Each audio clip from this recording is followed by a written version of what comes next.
So this was a test from Search Pilot. And so they were testing E.A.T authorship stuff. What they wanted to test was adding an image to the page and an author name at the top. And then at the bottom of the article, they added a bigger image and a longer author bio. And it didn't work. So that test failed. E.A.T had no impact on SEO, or at least this particular test. They felt pretty strongly about their hypothesis that it would have a benefit, so they changed it. They made the byline smaller at the top, so the author's name, and they removed the image at the top, but they left the bottom content the same, and still negative test. So at least for this test, it didn't look like that E.A.T thing worked. There were some things that I thought possibly could have changed it. Well, I was wondering who the author was. Is that author actually authoritative? I don't know if they updated the published date on the page.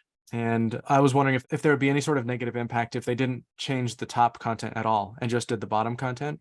So those were things that they didn't address or didn't change. And like they always mention with these tests, a lot of times it's just that site could be a positive test for another business. But at least for this one, no impact.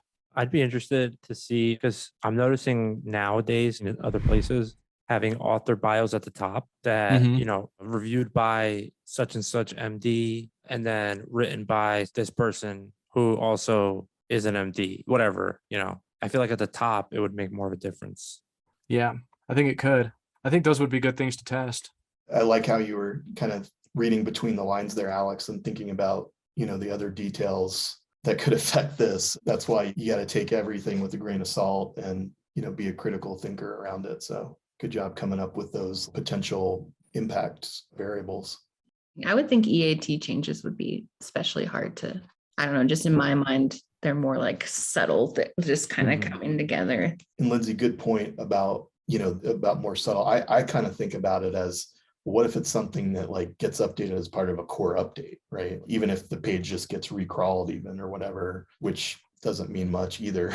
Or maybe there needs to be like a critical mass reached around it, right? So I think that's a very valid point. So basically what we're saying, Alex, is we don't trust this at all. No, but I'm a big fan of Search Pilot. I think their tests are usually pretty good. I think it's just more of one of those things to think about.